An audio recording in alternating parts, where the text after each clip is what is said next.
सरकारें कह रही है ईमानदारी का रोना, कहीं लोग रो रहे हैं। अरे साहब, ईओआरओ में ईमानदार नहीं थे क्या? पूर्ववर्ती सरकार में सेकंड ग्रेड रद्द हुई, उसमें ईमानदार नहीं थे। रीट की L2 भर्ती रद्द हुई, उसमें ईमानदार नहीं थे। जिस तरह गहलोत के राजदार पीएसओ सामने आ रहे हैं, तो सोचिए भर्ती परीक्षा का भंडाफोड़ कैसे होता। मोदी जी ने तो कहा था कि हम पेपर माफियाओं को पाताल से निकाल लाएंगे। इन्होंने यूनिक भम्बू को पकड़ा क्या? इन्होंने सुरेश ढाका को पकड़ा क्या? नहीं पकड़ा। हम चीख चीख कर चिल्ला कर कह रहे थे। एक तरफ सरकार एसओजी की कोर्ट में बातें नहीं मानती और एडवोकेट जनरल माननीय न्यायपालिका के समक्ष खड़े होकर कहते हैं कि नहीं साहब, एसओजी ने गलत जांच की है, और एक तरफ माननीय मुख्यमंत्री जी वाहवाही लूट रहे हैं। ये दोहरा चरित्र है भजनलाल सरकार का। अगर किसी ने मुद्दा उठाया तो डॉक्टर किरोड़ी लाल ने उठाया, उस व्यक्ति को कैसे दरकिनार कर रहे हो साहब? ये भजनलाल सरकार की नाकामी है कि न्यायपालिका के डिसीजन के खिलाफ ये लोग सड़कों पे उतर रहे हैं। मुझे तो लगता है कि आने वाले 28 का चुनाव कांग्रेस ऐसा ही भर्ती पे लड़ेगी, क्योंकि भजनलाल सरकार फैसला नहीं कर पा रही। हमारा भी कसूर नहीं है, कसूर उनका भी नहीं है, कसूर इस सिस्टम का है। जब पर्चा लीक हो सकता है, जब आरपीएससी के गढ़ से पेपर लीक हो सकता है, तो निश्चित तौर पर रिपोर्टें लीक होना आम बात है। और रिपोर्टें आज नहीं तो कल जनता के बीच जाती। सिंगल बेंच के फैसले से वो नाराज थे, डबल बेंच का फैसला आया तो वो खुश हो गए। अब मैं उनसे पूछना चाहता हूँ थानेदारों से कि आप अब खुश तो हो ना? और डबल बेंच जो अंतिम निर्णय देगा, आप फिर पलटोगे तो नहीं ना साहब? माननीय न्यायपालिका के फैसले का हम स्वागत करते हैं। प्रतिवादी पक्ष ने अपील की है तो अपील के तौर पर निश्चित रूप से स्टे देना लाजमी है। इन्होंने खूब विरोध किया न्यायपालिका का, समीर जैन साहब को खूब गालियां दी, वीके सिंह एडीजी साहब को खूब गालियां दी। और मैं तो ऐसा पहली बार देख रहा हूँ इतिहास में कि न्यायपालिका के खिलाफ ये लोग सड़कों पर धरना प्रदर्शन कर रहे हैं। हम सुनते थे स्कूलों से, परीक्षा केंद्रों से पेपर लीक होता है, लेकिन जब आरपीएससी के गढ़ से लीक हो गया, जब पेपर कंडक्ट कराने वाली एजेंसी फेल्योर हो गई, इंस्टीट्यूशन फेल्योर हो गया, तो निश्चित तौर पर गोपनीयता, पारदर्शिता, शुचिता तमाम रूप से भंग हो गई। पौने 2 साल में भजनलाल सरकार ये तय नहीं कर पाई कि एसआई भर्ती पर फैसला क्या करना है। ये दुर्भाग्य है। क्या बच गया? एडीजी ने कह दिया, एसओजी ने कह दिया, पीएचक्यू ने कह दिया, अच्छा मंत्रियों ने कह दिया, किरोड़ी लाल अलग कह रहा है, प्रदेश में घमासान मचा हुआ है, सेग्रीगेशन का कोई रास्ता नहीं है। फिर भी भजनलाल सरकार का कोई माजरा समझ में नहीं आता। आखिर चाहती क्या है? और प्रदेश के बेरोजगारों के साथ अन्याय कर रही है, क्योंकि इन्होंने वादा किया था कि हम आएंगे सत्ता में तो एसआई भर्ती को रद्द करेंगे, लेकिन अपने वादे से मुकर गई सरकार। एक साहूकार के चक्कर में 99 चोर सिस्टम में जाएंगे तो सत्यानाश हो जाएगा, कुछ बचेगा नहीं। गांव में ढाणी में अब तो चौपाल पे बैठे बुजुर्ग चर्चा करते हैं, अरे भाई क्या हुआ उन फर्जी थानेदारों का? 2021 में एसआई के 859 पदों पर भर्ती होती है और 2025 आते आते सिंगल बेंच उस भर्ती को रद्द करती है। लेकिन उस समय से लेकर इस समय तक जो लगातार सड़कों पर आंदोलन कर रहा था, वो एक शख्स था विकास भिदुड़ी, जो आज हमारे साथ है। इनसे जानेंगे उस संघर्ष का पूरा दौर कैसा रहा। लेकिन कल जब खबर आई कि डबल बेंच ने इस पर स्टे लगा दिया है और आगे की सुनवाई 8 अक्टूबर को की जाएगी, तो क्या अब वो अभ्यर्थी जो एक आशा लेके बैठे थे कि भर्ती दोबारा होगी, रद्द हो गई है, उनके साथ गलत हुआ था, वो कैसा महसूस कर रहे हैं?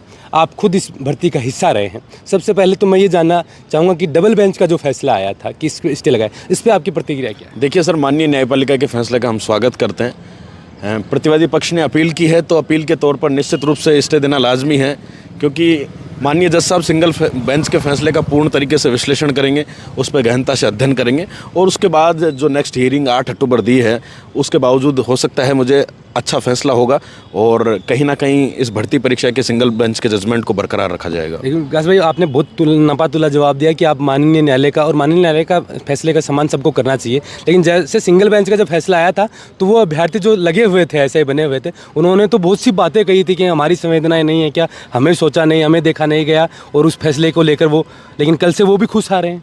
तो अब क्या लगता है कि पाला किस और गेंद किस पाले में जा रही है? देखिए सर, बिल्कुल आप सही कह रहे हैं कि सिंगल बेंच के फैसले से वो नाराज थे, डबल बेंच का फैसला आया तो वो खुश हो गए। अब मैं उनसे पूछना चाहता हूं थानेदारों से कि आप अब खुश तो हो ना? और डबल बेंच जो अंतिम निर्णय देगा, आप फिर पलटोगे तो नहीं ना साहब? भाई हमारे तो सर माथे हैं, माननीय न्यायपालिका के डीबी ने जो डिसीजन दिया सुप्रीम कोर्ट देगा, न्यायपालिका से ऊपर कोई है भी नहीं। लेकिन इन्होंने खूब विरोध किया न्यायपालिका का, समीर जैन साहब को खूब गालियां दी, वीके सिंह एडीजी साहब को खूब गालियां दी। और मैं तो ऐसा पहली बार देख रहा हूँ इतिहास में कि न्यायपालिका के खिलाफ ये लोग सड़कों पर धरना प्रदर्शन कर रहे हैं। ये भजनलाल सरकार की नाकामी है कि न्यायपालिका के डिसीजन के खिलाफ ये लोग सड़कों पे उतर रहे हैं। सम्मान करना चाहिए था उस फैसले का, अपील करना इनका वास्तव में अधिकार है। डीबी में गए, डीबी ने जो भी डिसीजन दिया बिल्कुल सरमत हैं हमारे, लेकिन इस तरह का प्रदर्शन जायज़ नहीं है कि आप माननीय न्यायपालिका की धज्जियाँ उड़ाओ, उस फैसले की अवमानना करो। हम बिल्कुल माननीय न्यायपालिका का सम्मान करते हैं और डीबी ने जो फैसला दिया वास्तव में अच्छा है। शुरुआती दौर में स्टे आना बिल्कुल जायज़ बात है कि उन लोगों को सभी को अच्छे से सुना जाएगा। और आने वाले समय में जज साहब जो 202 पेज का हमारा जजमेंट था सिंगल बेंच का, उस पर विस्तृत अध्ययन करके निश्चित तौर पर ऐतिहासिक फैसला हम हमने सबके पक्ष और विपक्ष दोनों वकीलों से हमने बातचीत की। तो जैसे आपके पक्ष के वकील से हमने बातचीत की तो उन्होंने कहा कि ये स्वाभाविक था कि डबल बेंच में मामला जाएगा तो एक बार स्टे आएगा, और ये हमने अनुमान लगा रखा था कि जैसे याचिका वहाँ जाएगी तो ये आ जाएगा। लेकिन हमारे पास वो तथ्य और फैक्ट्स हैं कि हम इसे यहाँ भी जीत लेंगे। लेकिन जब मैंने उनके विरोधी वाले पक्ष से बात की तो उन्होंने कहा कि सरकार ने जो पक्ष दिए थे या फिर हमारे पास इतने सबूत हैं कि अब स्टे आया है और आगे जब 8 तारीख को सुनवाई होगी तो भर्ती स्टे रहेगी, इस पर रोक रद्द नहीं होगा। तो आप कैसे देखते हैं, क्या फैक्ट्स हैं इतने ऐसे आपके पास मजबूत कि उसके आधार पर आप कह सकते हैं कि डबल बेंच जाए या फिर आपको सुप्रीम कोर्ट में जाना पड़े? कौन से तथ्य? देखिए सर, माननीय न्यायपालिका ने, समीर जैन साहब ने जो डिसीजन दिया, 1 साल उन्होंने बारीकी से तमाम पक्षों को सुना, जिसमें आरपीएससी भी है, एसओजी भी है, प्रतिवादी पक्ष के वकील और याचिकाकर्ताओं को, तमाम लोगों को सुना, और सुनने के बावजूद 1 साल में 39 बड़ी हियरिंग हुई और ऐतिहासिक फैसला जज साहब ने दिया। जब डबल बेंच में जो कल जिरह हुई उसमें मैं उपस्थित नहीं हो पाया, लेकिन मुझे जितना पता लगा कि जज साहब ने यह कहा कि ये याचिकाकर्ताओं के पास ये सूचनाएं कहाँ से पहुँची, एसओजी की रिपोर्ट लीक कैसे हुई, सब कैबिनेट कमेटी की जो रिपोर्ट थी वो लीक कैसे हुई। लेकिन एक सुप्रीम कोर्ट का जजमेंट या सुप्रीम कोर्ट के कई ऐसे लीडिंग जजमेंट और विशल ब्लोवर का एक सिद्धांत ये कहता है कि कोई भी सूचनादाता हो, कोई भी मुखबिरी करने वाला व्यक्ति हो, वह सूचना इस तरह की ला सकता है, उसे अधिकार है। बस बात यह है कि वो सूचना प्रामाणिकता होनी चाहिए, वो तथ्य सही होने चाहिए, भले वो कहीं से भी लेके आए, क्योंकि आरटीआई है और आरटीआई में हमें सभी तथ्य जानने का हमारा अधिकार है। तो अब मसला ये नहीं है कि वो सूचनाएं कैसे आई, ये जज साहब ने कल सवाल किया और इसी बात पर स्टे दिया है। लेकिन आप सोचिए कि ये सवाल तो आदरणीय समीर जैन साहब ने भी किया होगा कि ये सूचनाएं कैसे लीक हुई, लेकिन उन्होंने कोई इसको बड़ा विषय नहीं बनाया, इसे लंबा चौड़ा तूल नहीं दिया और उन्होंने इस पर फैसला रखा। तो अब मसला ये नहीं है कि भर्ती परीक्षा में ये एसआईटी की रिपोर्ट कैसे बाहर आई, सब कमेटी की रिपोर्ट कैसे बाहर आई, चलो ठीक है एसआईटी की आ गई, मंत्रियों की रिपोर्ट कैसे बाहर आ गई। लेकिन साहब, जब पर्चा लीक हो सकता है, जब आरपीएससी के गढ़ से पेपर लीक हो सकता है, तो निश्चित तौर पर रिपोर्टें लीक होना आम बात है, और रिपोर्टें आज नहीं तो कल जनता के बीच जाती तो उसमें कोई गलत बात नहीं है। और मुझे पूरा भरोसा है कि जज साहब डबल बेंच में जज साहब इसका विश्लेषण करके इस पर ऐतिहासिक तौर पर फैसला देंगे और निश्चित रूप से हमारी जीत होगी। मुझे पूरा भरोसा, मैं दावे के साथ कह सकता हूँ कि एसओजी के एडीजी साहब ने जो जाँच की और उस जांच में प्रमाणित किया, कोर्ट में चार्जशीट पेश की कि 35 दिन पहले पेपर लीक हो गया। और सर, कोई भी एग्जाम होती है उसे हम कंडक्ट कराते हैं तो उसकी सबसे बड़ी अहम प्रायोरिटी रहती है, हमारा मुख्य उद्देश्य रहता है कि भर्ती की पवित्रता कायम रहे, भर्ती की गोपनीयता कायम रहे। लेकिन जब 35 दिन पहले पेपर लीक हो गया, हम सुनते थे स्कूलों से, परीक्षा केंद्रों से पेपर लीक होता है, लेकिन जब आरपीएससी के गढ़ से लीक हो गया, जब पेपर कंडक्ट कराने वाली एजेंसी फेल्योर हो गई, इंस्टीट्यूशन फेल्योर हो गया, तो निश्चित तौर पर गोपनीयता, पारदर्शिता, शुचिता तमाम रूप से भंग हो गई।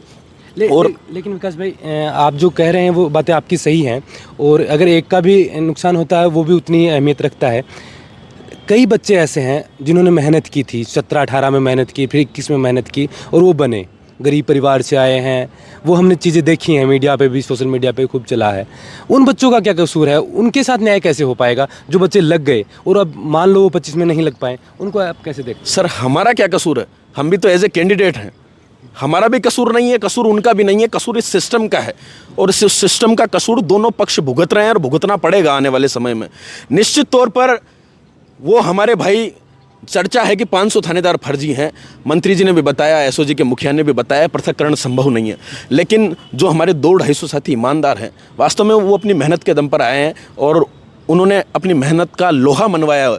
लेकिन इस भर्ती परीक्षा में सेग्रीगेशन का कोई पार्ट नहीं बचता है, इसलिए उनकी हत्या होगी इस मामले में। मैंने जैसे वकील साहब से बात की, तनवीर अहमद साहब से, तो उन्होंने कहा कि सेग्रीगेशन संभव है, इसमें किया जा सकता है, सरकार कर रही थी, एसओजी जांच कर रही थी। लेकिन देखिए सर, सेग्रीगेशन इसलिए संभव नहीं है, तमाम इलेक्ट्रॉनिक्स जो साक्ष्य थे, जितने भी एविडेंस थे, तमाम सबूतों को नष्ट कर दिया गया।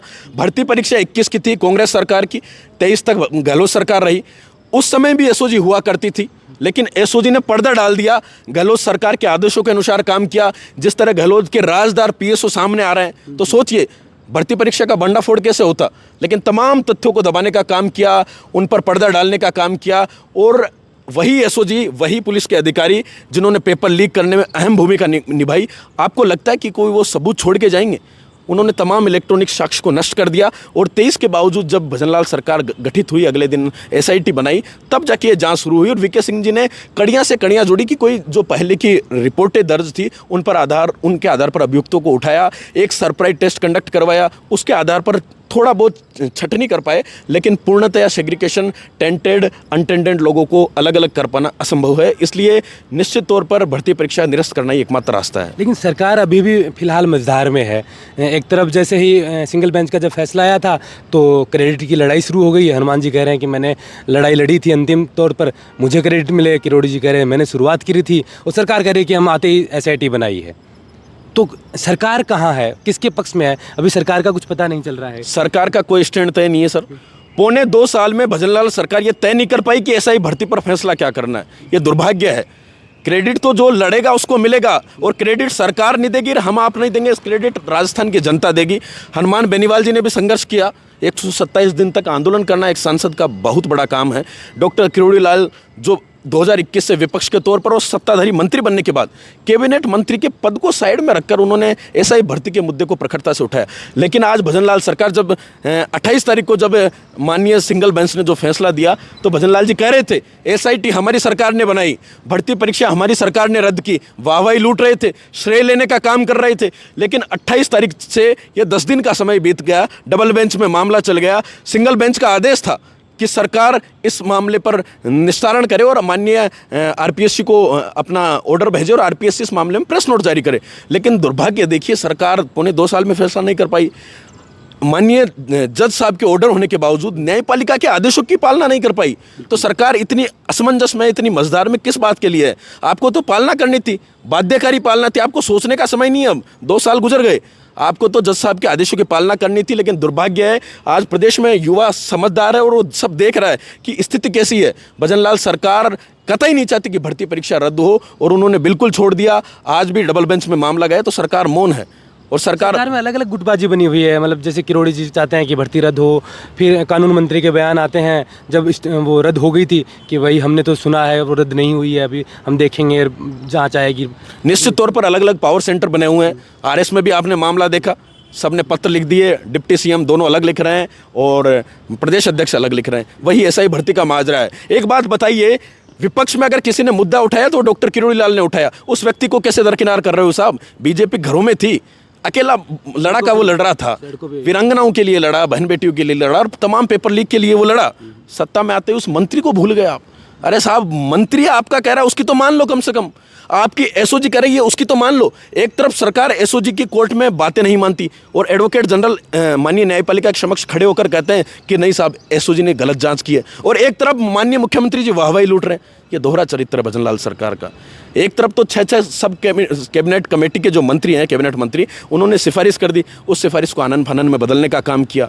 अब क्या बच गया? ADG ने कह दिया, SOG ने कह दिया, PHQ ने कह दिया, 6 मंत्रियों ने कह दिया, किरोड़ी लाल अलग कह रहा है, प्रदेश में घमासान मचा हुआ है, सेग्रीगेशन का कोई रास्ता नहीं है। फिर भी भजनलाल सरकार का कोई माजरा समझ में नहीं आता, आखिर चाहती क्या है और प्रदेश के बेरोजगारों के साथ अन्याय कर रही है। क्योंकि इन्होंने वादा किया था कि हम आएंगे सत्ता में तो SI भर्ती को रद्द करेंगे, लेकिन अपने वादे से मुकर गई सरकार। बेरोजगारी को और इस मुद्दे को लेकर, पेपर माफिया के मुद्दे को लेकर प्रधानमंत्री मोदी ने भी बड़े बड़े भाषण राजस्थान की। तो मोदी जी की बातों को मान कहाँ रहे हैं साहब? मोदी जी ने तो कहा था कि हम पेपर माफियाओं को पाताल से निकाल लाएंगे। इन्होंने यूनिक भम्बू को पकड़ा क्या? इन्होंने सुरेश ढाका को पकड़ा क्या? नहीं पकड़ा। हम चीख चीख कर, चिल्ला चिल्ला कर कह रहे थे कि साहब RPSC के अध्यक्ष असली मगरमच्छ है। इन्होंने 2 साल में कोई कार्रवाई नहीं की, और सिंगल बेंच के माननीय जज साहब ने फैसला दे दिया कि 5 सदस्य और 1 अध्यक्ष इस मामले में दोषी है। शर्म आनी चाहिए सरकार को। जो काम सरकार को करना चाहिए था वो न्यायपालिका को करना पड़ा, क्योंकि सरकार ने सुना नहीं। लेकिन अब विकास भाई, जैसे 8 तारीख को सुनवाई होगी और मान लीजिए कि डबल बेंच में सरकार अपना कुछ पक्ष रखती है और उनकी तरफ से पक्ष रखती है और ये फैसला आपके खिलाफ आता है, फिर आपको सुप्रीम कोर्ट जाना पड़ेगा। क्या लगता है कि लड़ाई कितनी लंबी और हो सकती है? देखिए सर, नो डाउट लड़ाई कितनी भी लंबी हो, लेकिन हमारा दर्द जायज़ है, क्योंकि निश्चित तौर पर इस भर्ती में इतना बड़ा फर्जीवाड़ा है कि सेग्रीगेशन का रास्ता नहीं है। योग्य अयोग्य की छटनी असंभव है। जो पेपर 35 दिन पहले लीक हो गया, व्हाट्सएप पर सर्कुलेट हो गया, उसमें कोई रास्ता बचता है क्या? प्राइमरी स्टेज पर भर्ती की पवित्रता ही भंग हो गई, तो आगे की फर्दर प्रोसेस की अपन बात कैसे करें? ये बात बताइए आप। सारा रास्ते बंद हो गए क्योंकि भर्ती में तो 35 दिन पहले पेपर लीक हो गया, अध्यक्षों ने पेपर बेचा, सदस्यों ने पेपर बेचा। 35 मिनट बहुत होती हैं किसी पेपर को, 35 दिन तो बिल्कुल सर। EORO जिसमें कोई मामला दर्ज नहीं हुआ, SI भर्ती में 11 FIR दर्ज हुई, 2021 से मामला चला, लेकिन 25 तक सरकारें एक्शन नहीं ले पाई। EORO में भजनलाल सरकार आती है, शुरू में राजस्थान की ऐसी भी क्लीन चिट दे देती है इस भर्ती को। सोचिए, सरकारें सर्वे सर्वाया कुछ भी कर सकती है। क्लीन चिट देने के बाद एक ही दिन में 27 आरोपियों की गिरफ्तार करके EORO भर्ती परीक्षा को रद्द कर देते। सरकारें कह रही है ईमानदारी का रोना, कई लोग रो रहे हैं, अरे साहब EORO में ईमानदार नहीं थे क्या? पूर्ववर्ती सरकार में 2nd ग्रेड रद्द हुई, उसमें ईमानदार नहीं थे। रीट की L2 भर्ती रद्द हुई, उसमें ईमानदार नहीं थे। हर भर्ती परीक्षा में ईमानदार थे।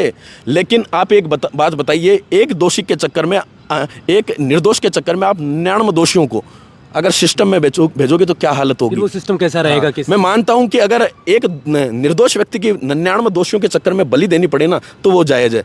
क्योंकि अगर एक निर्दोष व्यक्ति के चक्कर में, एक साहूकार के चक्कर में 99 चोर सिस्टम में जाएंगे तो सत्यानाश हो जाएगा, कुछ बचेगा नहीं। ये मैं नहीं, माननीय न्यायपालिका कहती है, सुप्रीम कोर्ट कहता है। बंगाल भर्ती का एक ऐतिहासिक लैंडमार्क जजमेंट था, उसमें भारत के 51वें न्यायाधीश संजीव खन्ना जी और उनके एक और साथी ने कहा कि किसी भी भर्ती परीक्षा में अगर गड़बड़ी होती है, धांधलेबाजी होती है और सेग्रीगेशन करना असंभव है और सोशल मीडिया पर पेपर लीक होता है, तो उस भर्ती परीक्षा में ईमानदार वर्ग को प्राथमिकता देने की बजाय भर्ती में पारदर्शिता को प्राथमिकता देनी चाहिए। बिल्कुल, ये सिंगल पिट ने किया। ये माननीय सुप्रीम कोर्ट के आदेश हैं और उन्हीं को बेस बनाकर माननीय जज साहब ने डिसीजन दिया। क्या लगता है कि जो सिंगल बेंच ने दिया है, अब डबल बेंच में जो फैसला आएगा और ये भर्ती रद्द होती है, तो क्या राजस्थान में ये नज़ीर बन पाएगी कि अगर ऐसा किया जाता है तो फिर भर्ती रद्द होगी या फिर उन माफियाओं के ऊपर लगाम लगाई जाएगी? ऐसा बिल्कुल सर, निश्चित तौर पर नज़ीर बनेगी, क्योंकि आज तक पूरे प्रदेश में किसी भी पेपर माफियाओं को ऐसी कोई ज़्यादा बड़ी सज़ा नहीं मिली है। सारे हैबिचुअल ऑफेंडर पेपर लीक करते हैं, वापस सिस्टम में आ जाते हैं। लेकिन अगर कहीं ना कहीं भर्ती परीक्षा रद्द होगी तो जो इन्होंने 20-20, 40-40 लाख रुपए दिए, इनकी कमर टूटेगी, समाज से बहिष्कृत होंगे, परिवार से बहिष्कृत होंगे और हर तरीके से इनकी नौकरी भी जाएगी, इनका समय भी जाएगा। तो कहीं ना कहीं इनको मार झेलनी पड़ेगी, क्योंकि ये पहला वाकया नहीं है। राजस्थान में भजनलाल सरकार पैरवी तो करने पर तुली है। एक बात बताइए, बंगाल में एक शिक्षक भर्ती हुई 2016 में और उसको 2025 में 9-10 साल बाद रद्द करना पड़ा। वहां पर तो सरकार, बंगाल सरकार नहीं चाहती कि भर्ती रद्द हो, लेकिन मोदी सरकार ने उन चोरों के खिलाफ गए। वहां उनको चोर नजर आ रहे हैं कि यहां पर इस भर्ती में चोर हैं, यहां राजस्थान में इनको चोर नजर नहीं आ रहे। यह कैसा दोहरा रवैया है साहब? हरियाणा में पेपर लीक हुआ 2006 में, PTI भर्ती का, रामदास जीत करदम का एक केस है। 2006 की भर्ती 2020 में 14 साल बाद रद्द हुई। बंगाल में 10 साल बाद रद्द हुई, यहाँ तो भी 5 साल हुए हैं। तो निश्चित तौर पर यह हो सकती है। लेकिन हरियाणा में सुप्रीम कोर्ट ने रद्द की, भजनलाल सरकार ने, सुप्रीम कोर्ट ने चाहा कि निश्चित तौर पर मोदी सरकार ने चाहा कि इसमें चोर हैं और इस भर्ती परीक्षा को रद्द करना चाहिए। बंगाल सरकार में इनको चोर नजर आ रहे हैं, लेकिन राजस्थान में इनको चोर नजर नहीं आ रहे। ऐसा दोहरा चरित्र सरकार का, तो निश्चित तौर पर इतना बड़ा फर्जीवाड़ा हुआ है, मास लीकेज हुआ है, तो सरकारों को सोचना चाहिए। मुझे तो लगता है कि आने वाले 28 का चुनाव कांग्रेस SI भर्ती पे लड़ेगी, क्योंकि भजनलाल सरकार फैसला नहीं कर पा रही और SI भर्ती सरकार के नाक का बाल बन गया है। और गाँव में, ढाणी में अब तो चौपाल पे बैठे बुजुर्ग चर्चा करते हैं, अरे भाई क्या हुआ उन फर्जी थानेदारों का? बिल्कुल, हाँ। अधिकारी चर्चा करते हैं कि भैया 18 का या पुराने बेच के भी थानेदार जाते, तो बोले मजाकिया तौर पर 21 के बेच के तो नहीं हो। तो ऐसा इन पे कलंक लग गया, क्योंकि बहुत बड़ा भ्रष्टाचार हुआ साहब। एक में गाँव की चौपाल पे चर्चा होने लगी कि ये बहुत बड़े स्तर पे पेपर लीक हुआ है और आम बच्चे जो तैयारी कर रहे थे उनके लिए ये बहुत, जो लोग कह रहे हैं कि सिर्फ 58 गिरफ्तारियां हुई है, सिर्फ 58 गिरफ्तारियां हुई है और बाकी बच्चे निर्दोष हैं। क्या आपका आइडिया है कि सिर्फ 28 गिरफ्तारियां हुई हैं? कैसे और लोगों को निर्दोष साबित कर सकते हो? पेपर तो सोशल मीडिया पर सर्कुलेट हो गया साहब। सुप्रीम कोर्ट के ही 51वें जज संजीव खन्ना साहब का मैंने आपको डिसीजन बताया। 50वें नंबर के जज हुए DY चंद्रचूड़ जी, उन्होंने एक बयान दिया। उन्होंने अभी हालिया जो नीट की भर्ती हुई थी उसको रद्द नहीं किया, लेकिन उन्होंने उसको रद्द इसलिए नहीं किया क्योंकि उसमें सोशल मीडिया पर पेपर सर्कुलेट नहीं हुआ और NTA का कोई व्यक्ति उसमें शामिल नहीं पाया गया। लेकिन उन्होंने बयान दिया कि अगर कोई भी भर्ती परीक्षा में सोशल मीडिया पर पेपर सर्कुलेट होता है तो निश्चित तौर पर वह जंगल में आग की तरह फैलता है और उसमें उसकी चपेट में कितने लोग जद में आए इसका कोई अंदाजा नहीं लगाया जा सकता। यही राजस्थान में हुआ। जब पेपर लीक हुआ था तो बीकानेर की SP थी प्रीति चंद्रा, उसका बयान था कि पेपर बीकानेर से पाली गया और पाली से सोल्व होकर वापस आ गया। जयपुर के एक सेंटर से यूनिक भामू ने स्ट्रॉन्ग रूम से पेपर लीक कर जो मुख्य सरगना है, जो हैबिचुअल ऑफेंडर है, आतन अपराधी जगदीश को पेपर लीक किया और जगदीश ने पूरे राजस्थान में साइट हैंडलर्स को प्रोवाइड करवाया। तो हर जगह से इसमें भ्रष्टाचार हुआ और सबसे बड़ा भ्रष्टाचार तो आरपीएससी के गढ़ से हो गया। तो इसमें कोई बचता नहीं है। साहब सोचिए, बाबूलाल कटारा ने अपने भांजे को पेपर पढ़ाया 35 दिन पहले, अपने भांजे मैं नाम भूल रहा हूँ, अपने भांजे को पेपर पढ़ाया, अपने भतीजे राहुल कटारा को पेपर पढ़ाया। भांजे को पेपर 35 दिन पहले जाकर दिया, क्योंकि सबसे बड़ी बात देखिए कितना भ्रष्टाचार हुआ उस पूर्ववर्ती सरकार में। लेकिन आज की भजनलाल सरकार पर्दा डाल रही है, ये जो न्यायोचित नहीं है। उसमें यह हुआ कि जो बाबूलाल कटारा थे वो चीफ एग्जामिनर थे, मुख्य परीक्षक थे, उनके हाथों में जिम्मेदारी थी। लेकिन उनको ये बताना चाहिए था कि मेरे रिलेटिव्स भर्ती परीक्षा में पार्टिसिपेट कर रहे हैं, तो ऐसी स्थिति में उनको खुद को सेपरेट करना चाहिए था, लेकिन उन्होंने नहीं किया।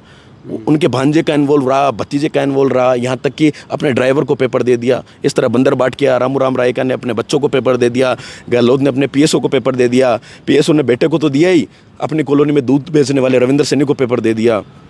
तो इस तरह अथाह भ्रष्टाचार हुआ और ये भर्ती फर्जी थानेदारों की भेंट चढ़ गई। इसमें तस्कर, माफिया, कबाड़ी वाले, मिठाई बेचने वाला अभी गिरफ्तार हुआ, उससे पहले तमाम लोग, दूध बेचने वाला रविंद्र सैनी, हर तरह के लोग इसमें गिरफ्तार हुए। गहलोत सरकार के राजदार सामने आ गए। लोग करें 58 फर्जी हैं। अरे साहब, बाबूलाल कटारा साल भर पहले गिरफ्तार हो गया, साल भर बाद वो कह रहा है कि राजकुमार यादव, गहलोत का पीएसओ भी शामिल है। तो ये तो न जाने छुप छुप के कितने राज किस समय बाद खोलेंगे। कुंदन पांड्या जिसने 14 लोगों को पेपर पढ़ाया, वो पकड़ में आया है। तो न जाने ऐसे कितने कुंदनों को बचाने का काम बाबूलाल कटारा कर रहा है, जिसने पूरे राजस्थान में मोटी रकम देकर पेपर बेचा। जगदीश गैंग ने अलग रूप से पेपर लीक किया। एक कमल यादव शख्स, उसकी गैंग ने अलग पेपर लीक किया, जिसकी हत्या हो गई, जो इस दुनिया में नहीं रहा। तो उसकी तो चेन टूट गई। उन लोगों तक पहुंच पाना आगे संभव नहीं हुआ। एसओजी के लिए असंभव है। पूर्ववर्ती सरकार में सबूत तो मिटाए दिए गए और तमाम तथ्यों को नष्ट करने के बाद एसओजी आज इतनी बड़ी कार्रवाई कर रही है, वो भी वास्तव में काबिल तारीफ है। सलाम करता हूं ऐसे जाबांज एसओजी के मुखिया को, जिन्होंने 58 लोगों की गिरफ्तारी कर दी।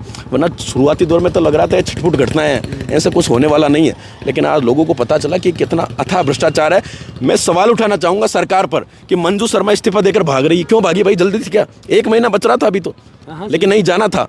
संगीता आर्य अब वो किसकी बाट देख रही है? जब माननीय जज साहब ने उनकी टीका टिप्पणी कर दी कि घर का भेदी लंका ढाए, तो क्या बच गया? आप घर के भेदी हो और उसके बावजूद अब आरपीएससी में बैठे हो। उस संस्था पे जो ये पेपर कंडक्ट कराती है, उस संस्था के ऊपर ये इतना बड़ा आरोप लगना और फिर सुप्रीम हाईकोर्ट ने ये फैसला सुनाना, तो अपने आप में ये तो एक बड़ा सवाल। बिल्कुल, पूरी आरपीएससी पर सवालिया निशान, प्रश्न चिन्ह खड़े होते हैं। लेकिन आज कोई बोलने वाला नहीं है। आरपीएससी भंग की बात करते हैं तो सरकारें सुनती नहीं है। ऐसा ही भर्ती भी माननीय न्यायपालिका। तो क्या अब विकास ये माना जाए कि अब जैसे 8 तारीख के बाद में अगर जो भी फैसला आता है आपके पक्ष का है, तो एक बार फिर पटाखे छूटेंगे, और वरना फिर वही टेंट, वही शहीद स्मारक? और देखिए सर, न्यायपालिका में नौजवानों का विश्वास बरकरार है और मुझे पूरा भरोसा है कि जिस तरह सुप्रीम कोर्ट ने बड़े बड़े लैंडमार्क जजमेंट हाल ही में दिए, कि हाल ही में अभी बंगाल शिक्षक भर्ती को रद्द किया, तो ऐसे बड़े जजमेंट, बंगाल से भी बड़ा जजमेंट जज साहब ने इस भर्ती में दिया है, सिंगल बेंच ने। और मुझे पूरा भरोसा है कि डबल बेंच भी ऐतिहासिक तौर पर इस फैसले को यथावत रखेगी और अंतिम तौर पर हम सुप्रीम कोर्ट तक जाएंगे और सुप्रीम कोर्ट में हमारी निश्चित तौर पर जीत होगी। राजस्थान के बेरोजगारों की जीत होगी और पेपर माफियाओं पर एक माननीय न्यायपालिका का एक करारा तमाचा होगा इस प्रदेश की सरकार पर, जो अपने हाथ बांध कर बैठी रही, अपनी आंखों पर काली पट्टी बांध कर बैठी रही, जिन्होंने अपने मैनिफेस्टो में वादा किया था। बिल्कुल, बहुत बहुत शुक्रिया, आपने इतना समय दिया। और ये विकास विदुड़ी थे, जो लगातार 2021 से लेकर 25 तक सड़क से लेकर जहाँ तक इनकी पहुँच बनी वहाँ तक इन्होंने लड़ाई लड़ी, बड़ी बड़ी सभाएं हुई, उनका हिस्सा रहे और तमाम लोगों तक वो बातें पहुँचाने का अहम काम किया कि कौन सी कड़ियाँ थी, अहम कड़ियाँ थी, जिससे ये अंदाज़ा लगाया जा सकता कि कितना बड़े लेवल पर ये पेपर लीक हुआ था। और जब सिंगल बेंच ने फैसला सुनाया तो निस्संदेह इनके लिए खुशी का था मौका, लेकिन जब डबल बेंच ने स्टे लगाया तो इन्हें लगता है कि डबल बेंच जब सुनवाई करेगी तो इनके पास इतने फैक्ट हैं, आधार हैं और तथ्य हैं कि वो भी ऐसा ही फैसला कुछ सुनाएगी। आपकी क्या राय है इस वीडियो पे? आप कमेंट कर आप जरूर बताएं। आप देख रहे थे बोल हिंदुस्तान, मैं अजय कुमार, नमस्कार।